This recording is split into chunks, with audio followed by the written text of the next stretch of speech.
tudo que eu tenho eu quero louvar o meu Senhor. Eu quero ser mordomo fiel. Eu quero ser mordomo fiel. Farei do meu... Olá, querido jovem. Muito boa tarde e feliz sábado. Está começando o Espaço Jovem, o seu programa. Para hoje, teremos um tema muito especial. Iremos ter uma visão panorâmica dos profetas na Bíblia e na atualidade. Espero que você não possa perder. Hoje teremos dois convidados. Iremos estar com o nosso amigo Paulo Firmino e também o nosso querido amigo Wilson José Montanhari. Pedimos que você possa partilhar os programas, possa comentar, deixar o seu like e nos seus comentários poderá também sugerir um tema que você gostaria de ver passando nesse espaço jovem. Que Deus possa lhe abençoar, que você possa estar conosco durante todo o nosso programa. Convido a você para fazermos uma breve oração. Oremos. Querido Deus, pedimos a sua presença neste programa de hoje, que este programa possa abençoar os nossos amigos. Em nome de Jesus. Amém. Os convidados já estão conosco aqui no estúdio. Falo do amigo Paulo Firmino. Temos também do outro lado aqui o nosso amigo Wilson José. Queira, por favor, saudar aos nossos amigos telespectadores e internautas. Boa tarde, amigos, irmãos. Aqui Paulo Firmino. Muito bem, Paulo, muito obrigado. Estamos aqui com o nosso convidado Paulo e temos também do outro lado, como já disse, o nosso amigo Wilson. Queira, por favor, saudar. Saúdo a todos com a paz do Senhor. Obrigado pelo convite. Muito obrigado. Como já disse na introdução, o nosso estudo de hoje, nosso tema, estamos centralizados no profetas no Antigo Testamento. Para dar início ao nosso debate, ao nosso bate-papo, querido amigo Firmino, Paulo, o que nós podemos entender com a palavra profecia? Sim, profecia é uma previsão, ou não previsão, é um pré-anúncio de coisas ou eventos que irão ocorrer num futuro bem próximo ou num futuro bem distante também. Muito bem. Como o nosso tema de hoje estamos abordando sobre profetas no Antigo Testamento, era importante darmos nessa baliza que o nosso querido amigo Paulo disse a respeito da profecia, que é uma previsão de eventos que irão ocorrer num futuro bem próximo ou distante. Muito. Depende do evento, ou depende da vontade de Deus que isso acontece. Ok, muito obrigado. Agora a segunda questão vai para o meu amigo aqui, Wilson José. Wilson, quando nós estamos a falar de profeta, o que significa a palavra profeta na Bíblia? Essa questão é deveras interessante no momento em que estão a aparecer profetas, pessoas que intitulam-se profetas. E é interessante olhar essa questão no sentido hebraico, no sentido bíblico. O que é profeta no Antigo Testamento? No Antigo Testamento, o termo profeta tem três conotações, três acepções. Antes de avançar, vou pedir para que o nosso querido amigo possa pegar a sua caneta, o seu caderno, para poder então anotar os textos que nós vamos aqui deixar passar ao longo do debate.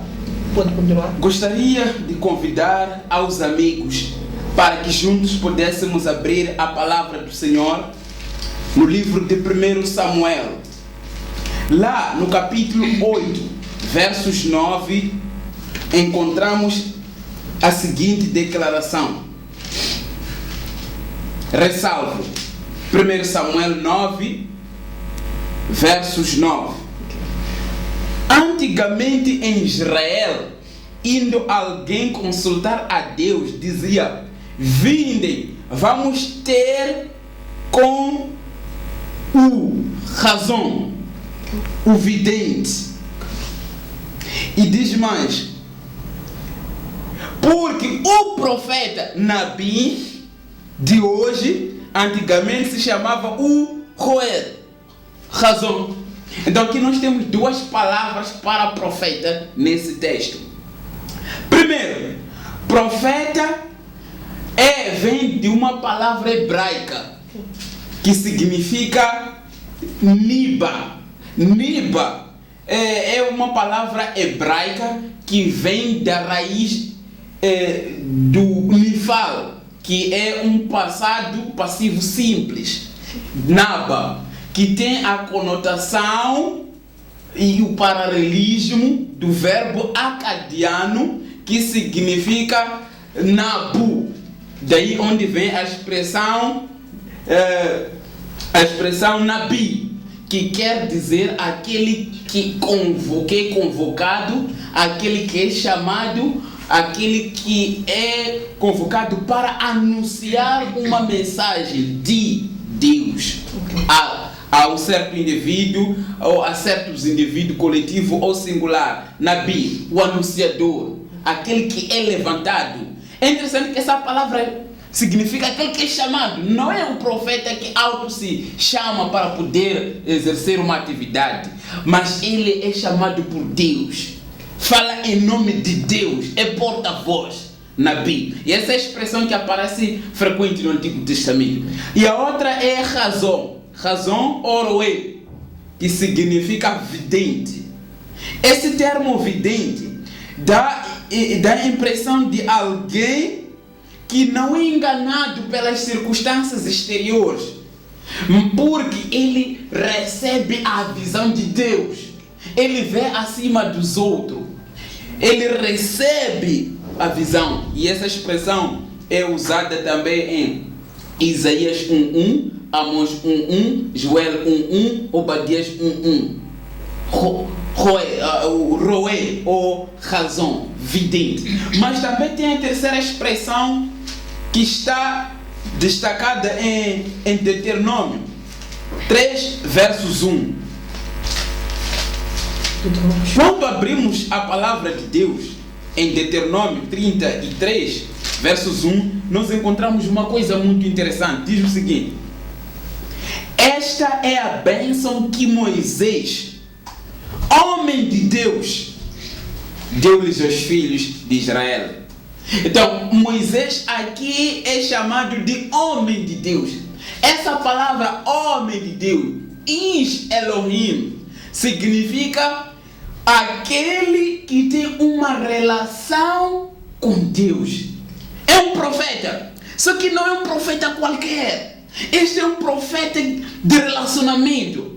Por que a sua palavra é autoritativa? Porque ele, antes de enunciar um certo acontecimento ou uma certa repreensão, ele recebeu diretamente no relacionamento que ele teve com Deus. Essa mesma expressão aparece dando referência ao profeta Eliseu, aparece dando referência ao profeta Elias, homem de Deus. Então o profeta é isto. É aquele que fala no lugar de Deus, como aquele que comunica a palavra de Deus, mas também é evidente, essa palavra de Deus ele recebeu de Deus. Ele tem visão. Tem visão. Só que essa visão aparece em detrimento do relacionamento que ele tem com Deus. Por isso que ele é chamado de homem de Deus. Então, para ser profeta, deve ter esses requisitos. Muito bem, acredito eu que essas expressões ficaram claras da definição do profeta no Antigo Testamento. Lembrando que o nosso tema hoje estamos a abordar especificamente dos profetas no Antigo Testamento. Indo agora para a terceira questão, vir-me aqui ao meu amigo Paulo, convidado para hoje. Aqui diz o seguinte: tenho outra questão. Quais eram as principais atividades dos profetas no Antigo Testamento? As atividades dos profetas no Antigo Testamento eram as seguintes. Primeiro, eles tinham como obra a obra educacional. Vimos que Samuel, pela direção do Senhor, de Deus, ele fundou as escolas dos profetas, neste caso dos discípulos dos profetas. E segundo, eles tinham a obra de saúde. Por exemplo, os profetas curavam. Estamos a falar do caso, por exemplo, do caso de Naamã, que foi curado pelo profeta Eliseu. Estamos a falar do rei Ezequiel, pelo profeta Isaías. Estamos a falar aquele cenário, aquela história de morte na panela. Então, o profeta Elias. Também, não só eles tinham como obra ou como atividade de consolar e exortar os que confiavam em Deus, aos seguidores, para que eles obedecessem, né, a Deus, e para que o povo mantivesse a confiança num Deus Criador, e que eles se lembrassem da aliança que Deus sempre trouxe para o seu povo, que sempre deu para o seu povo, e que eles permanecessem firmes e que eles sempre lembrassem que Deus cumpre as suas promessas no seu devido tempo. Ok, então temos ali algumas atividades que é de educação, temos a saúde, temos o anunciar, consolar, exortar o povo. Sim, aconselhar o povo para que o povo pudesse andar no... Essas eram atividades dos profetas no Antigo Testamento. Atividades principais dos profetas no Antigo Testamento. E olha só, meu amigo, em concordância com o que o amigo Paulo referiu, eles apelavam ao reavivamento. Isso é notório no livro de Oséias, principalmente o livro de Joel, que é um livro de apelo ao reavivamento. Rasguem as suas vestes, ó sacerdotes, porque humilhai-vos com cinza para que Deus possa abençoar. Malaquias também está ali, Ageu também está ali. Então eles apelam ao reavivamento. E também, enquanto eles vão apelando ao reavivamento, eles vão lembrar ao povo a aliança. Então eles tinham a função também de fazer o quê? Relembrar o povo a aliança. Ei, não esqueçam do vosso Deus. Então essas, adicionando com o que o colega Paulo estava dizendo, eram as atividades dos sacerdotes. Dada a oportunidade mesmo, ele também lançar a outra questão para si. No Antigo Testamento, qual era o propósito da profecia, de uma forma resumida? Qual era o propósito da profecia em si? Quem não sabe, a profecia era profeta. Naturalmente. Então, qual era o propósito? O propósito era de apresentar os atos redentivos e os atos criativos de Deus. Este era o principal propósito dos profetas no Antigo Testamento. A responsabilidade deles era de Deus falar à humanidade, mostrar o plano da salvação para as pessoas, para o povo.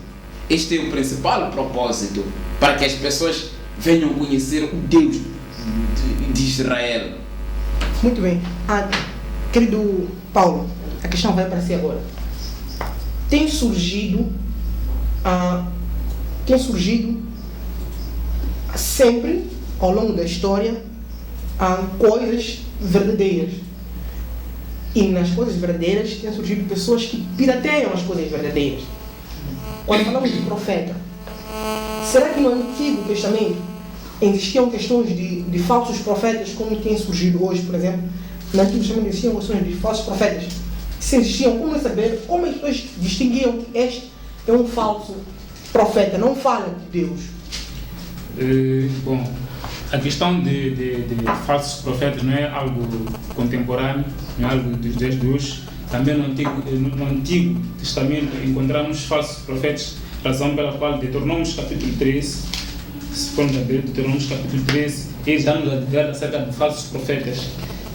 Capítulo 13, versículo 1 até 3, diz o seguinte: quando o profeta ou o sonhador de sonhos se levantar no meio de ti e te der um sinal ou prodígio, e suceder tal sinal ou prodígio, de que te houver falado dizendo, vamos após outros deuses que não conheceste e servimos-los, não ouvirás as palavras daquele profeta ou sonhador de sonhos.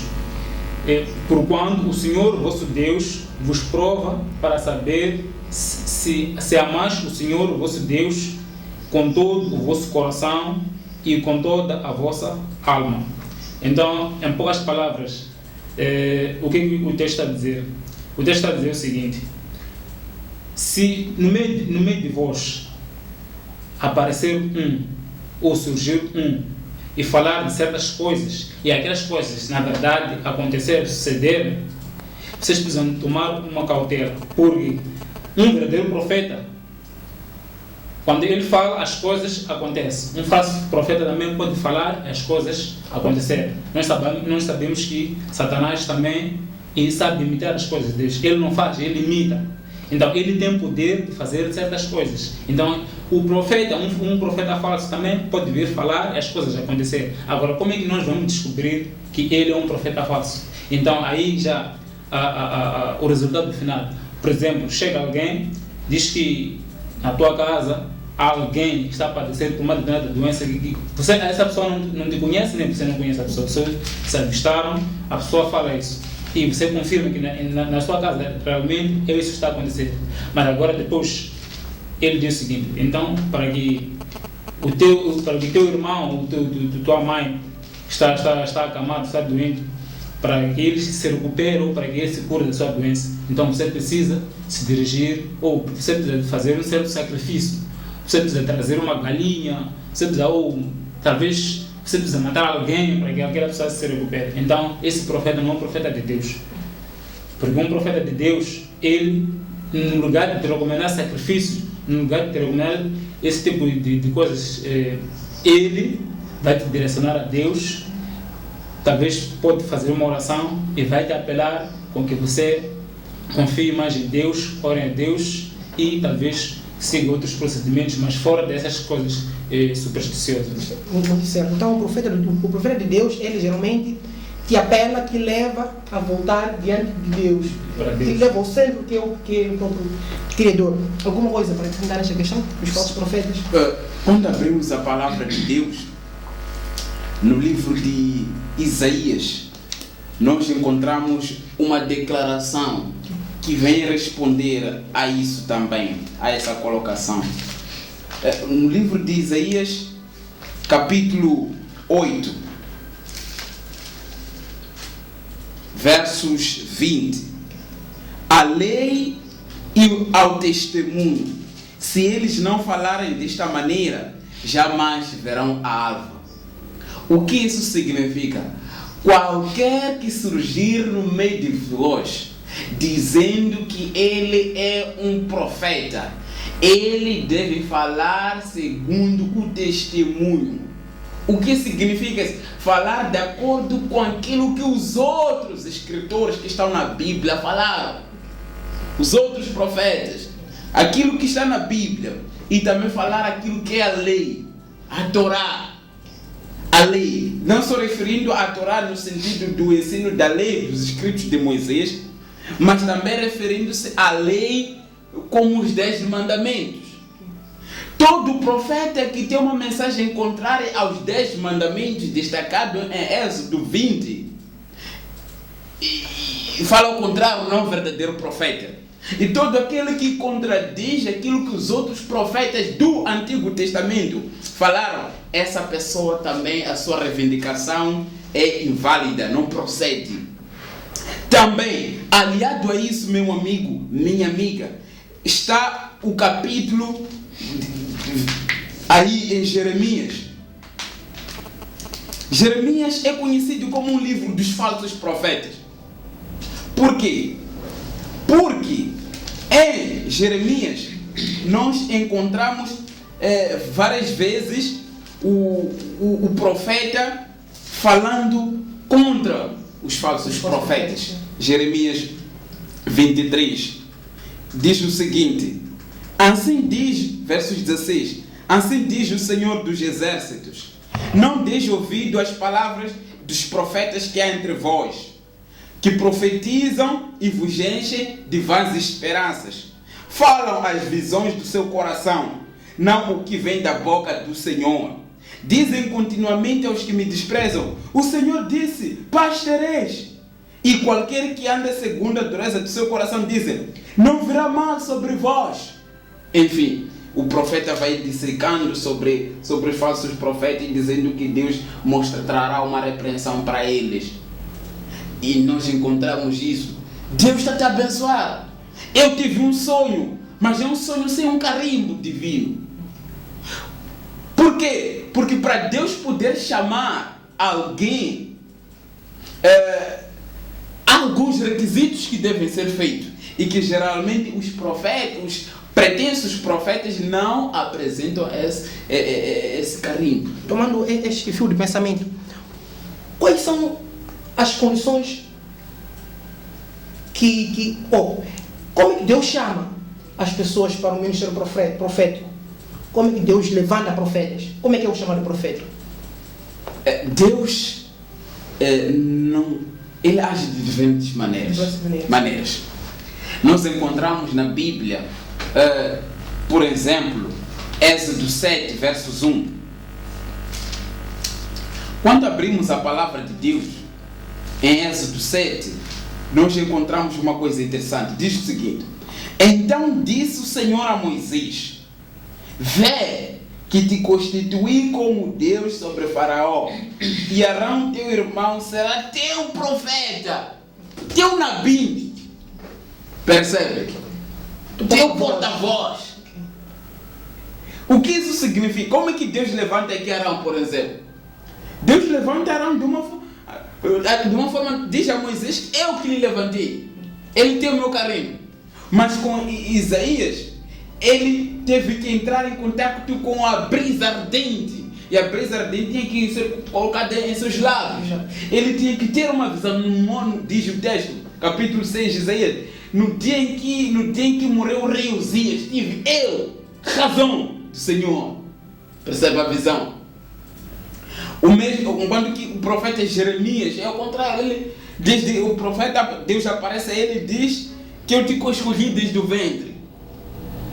O profeta Ezequiel é diferente. Ezequiel já tem uma visão, depois Deus lhe aparece e diz: ó filho de homem, levanta-te, porque eu falarei contigo.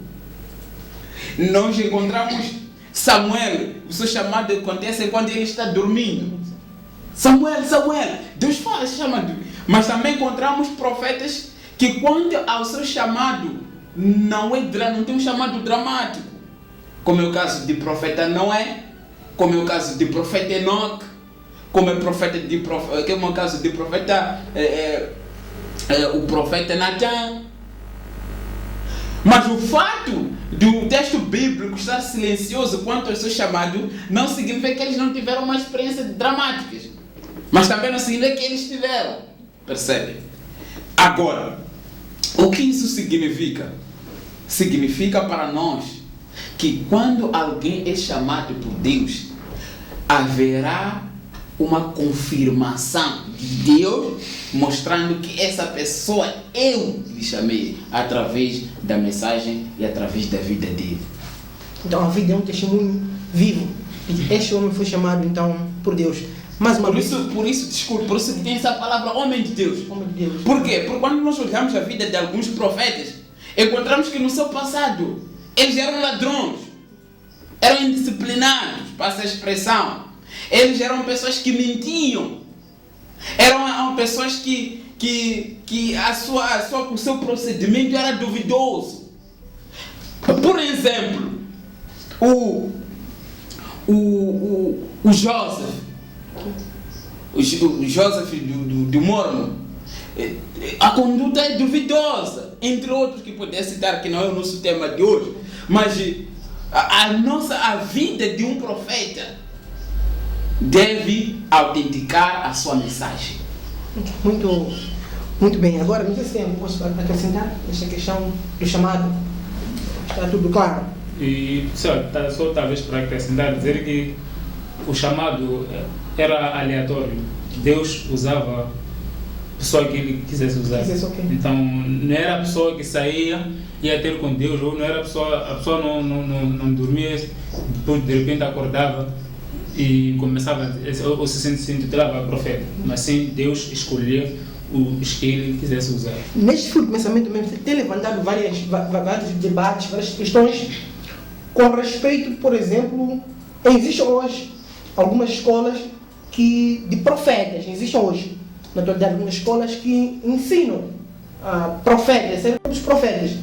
E recordei que em alguma parte da Bíblia, que há textos que dão referência a isso. Será que na Bíblia temos essa referência de que existiam algumas escolas de profetas onde as pessoas iam aprender. Será que iam aprender a ser profeta, uma vez que não é você que queria, é Deus quem chamava? Então, quer dizer, o ir à escola de profeta, onde eram denominados de filhos de profetas, os que lá saíam, ao ir para essas escolas, será que isto não é se intitular ou querer ser da sua vontade de ser profeta? Isso não é pecado, por exemplo, não é errado? Bom, para responder a tua questão, na verdade, eu vou usar uma das citações da escritora Ellen White no seu livro Educação, página 46.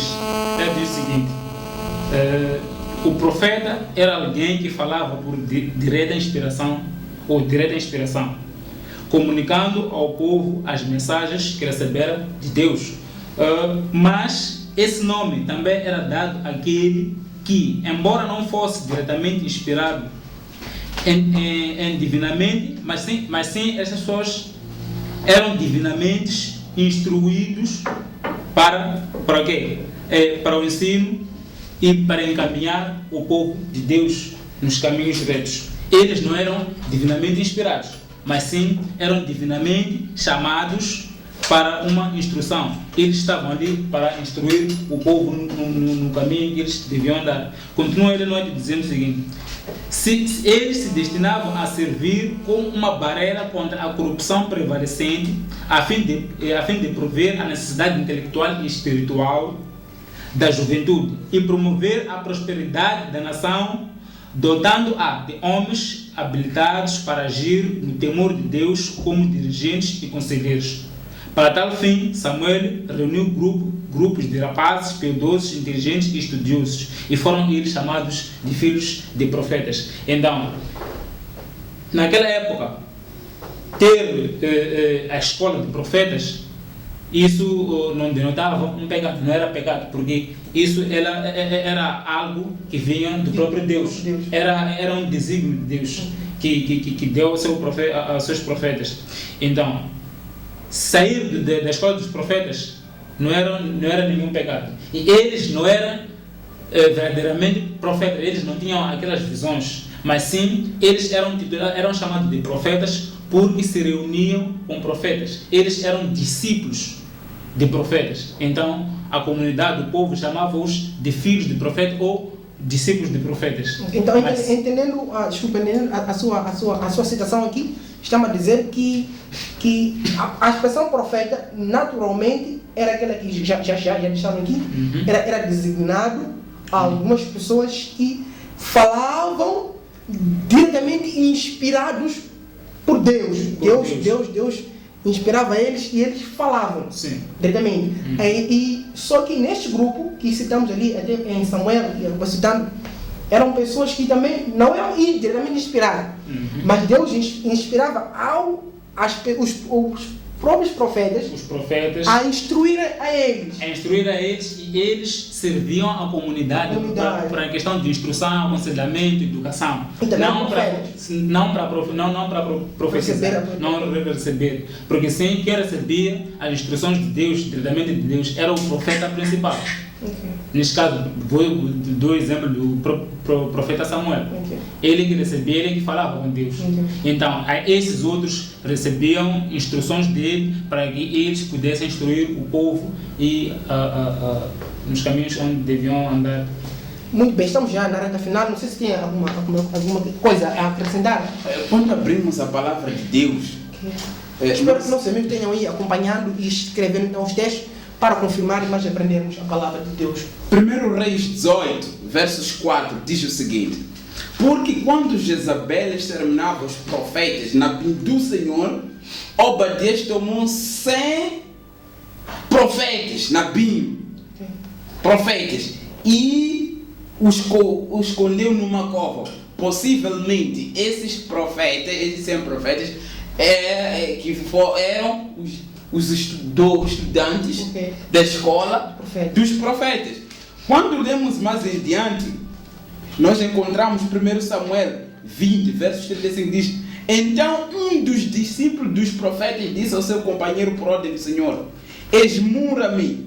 Mas o homem recusou fazê-lo. Ele disse: visto que não obedeceste à voz do Senhor, eis que em ti eis que te apartando de mim, virá um leão e te matará. Tendo ele se apartado, um leão o encontrou e matou. Encontrando o profeta, outro homem lhe disse, esmura-me. Ele esmurou e o feriu. Então se foi o profeta e se pôs no caminho do rei, disfarçado com uma venda sobre os olhos. É interessante esse jogo de palavra. Por quê? Aqui diz um dos discípulos do profeta. Mas enquanto vai desenrolar a narração, ele muda de linguagem. Já chama-o de profeta. Quando em vez eram chamados do quê? De profeta. Mas não profeta no sentido original da palavra, mas por ter esta aproximação com os profetas. Uma coisa que nós devemos deixar bem claro para os amigos internautas: existe diferença entre o profeta e profecia. Nem todo aquele que profetiza é profeta. Isso deve estar bem claro. Nós encontramos no texto bíblico, por exemplo, quando nós lemos ali a história, 1 Samuel, podemos abrir 1 Samuel, no livro de 1 Samuel, capítulo 10, versos 10, diz o seguinte: chegando eles a Gibeá, eis que um grupo de profetas lhe saiu ao encontro. O Espírito de Deus se apossou de Saul e ele profetizou no meio deles. O que o texto está dizendo? Está dizendo que Saul estava no meio dos profetas e ele profetizou. Mas o texto não está a dizer que Saul é o quê? É profeta. Quando lemos, por exemplo, mais em diante, nós encontramos uma coisa interessante. No livro de Crônicas,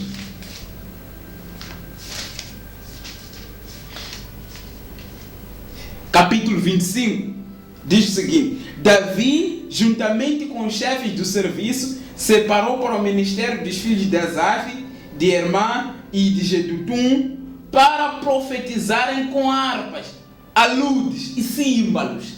Estão a fazer o que aqui? Estão a profetizar, mas não são o quê? Profeta. Balaão, aquele amigo de jumento, em Números 22, 23, ele profetiza. A jumenta profetiza. Daí Balaão também, mas não significa que é o quê? Que é profeta. Então nós não podemos confundir aqui receber uma profecia e com a autoridade de profeta. São duas coisas diferentes. Então os da escola dos profetas eram ensinados na história sagrada, na música sacra, na poesia ali, para poder educar o povo. E eles aprendiam não só o dever de orar, mas também aprendiam como que deve se orar. Como disse meu amigo, instruir a comunidade. Não que eles eram profetas e não era pecado. Para terminar, uma pergunta muito provocativa que tem surgido também é na questão de, há pessoas que talvez não saibam uma das diferenças entre o profeta e o sacerdote naquela época, ou o profeta e pastores. Há pessoas que pensam que pastores são profetas são pastores. Tem essa dinâmica toda na compreensão. Agora, o que dizer às pessoas que se formam para ser pastores? É interessante porque são anselmos. Porque Deus chama. Exato. Agora, será que essas pessoas também são chamadas ou vão porque querem? E seria errado alguém querer servir a Deus? Em poucas palavras. São Anselmo, de Cantuária, um filósofo, teólogo, católico romano do século XII. Ele disse uma expressão em latim muito interessante: fides quaerens intellectum, que quer dizer a teologia é a busca do entendimento. Você pode ter conhecimento, mas não ter o quê? Entendimento, não ter compreensão de uma certa coisa. Fazer teologia é buscar um entendimento da Bíblia. Assim como os discípulos dos profetas, eles iam lá para estudar a Bíblia, para ter um conhecimento mais claro da lei e das instruções de Moisés. Um estudante de teologia é alguém que vai fazer teologia, é alguém que toma a decisão de querer aprender mais. Não podemos confundir entre pastor e um estudante de teologia. São duas coisas diferentes. Uma coisa é você ser chamado para um ministério, e outra coisa é você ter um desejo de estudar teologia, ter conhecimento, simplesmente. Então, os estudantes de teologia, as pessoas que estudam teologia, os teólogos, são pessoas que têm vontade de conhecer mais a Bíblia. E isso até não é bíblico. Por quê? Porque em Atos dos Apóstolos 17, versos 11, diz que os bereanos eram mais nobres do que os de Tessalônica, porque eles examinavam as Sagradas Escrituras para ver se de facto as coisas eram assim. Eram nobres, eram inteligentes, porque eles estudavam as Sagradas Escrituras, tinham um conhecimento mais aguçado. E Oséias diz: prosseguir em conhecer a quem? A Deus. Como chuva, a sua vinda é certa. Então, o povo perece por falta do quê? De conhecimento. Depois diz o texto: o conhecimento de Deus. E este conhecimento de Deus é encontrado na sua palavra, não simplesmente de forma epistemológica, mas também de forma relacional, de forma prática. Então, não é pecado fazer teologia, mas também fazer teologia não significa que você foi chamado para um ministério pastoral. Muito bem, estamos acima da hora. Queríamos agradecer primeiramente aos nossos convidados e a você que esteve acompanhando então o nosso programa. Convidamos a você para que no próximo sábado possa estar aqui conosco para aprender e acompanhar a parte 2 deste debate, onde iremos procurar entender a profecia, os profetas no Novo Testamento. Espero que você possa compartilhar esse vídeo. Se gostou, deixar o seu like, deixar os seus comentários, se concorda. Se tem alguma dúvida, nós iremos procurar responder no próximo programa. Que Deus possa lhe abençoar. Vou pedir aqui ao meu amigo Paulo para que possa dirigir uma oração ao nosso programa. Oramos. Ao Deus amado, todo-poderoso, honra e glória seja rendido a Ti, e queremos Te agradecer pela vida e saúde que nos tem concedido dia após dia, e queremos pedir que o Senhor nos dê um bom sábado, dê-nos mais entendimento acerca da Tua Palavra, e que acima de tudo transforme os nossos corações. Entregamos, Pai, tudo nas Tuas mãos, em nome de Cristo. Amém. Amém.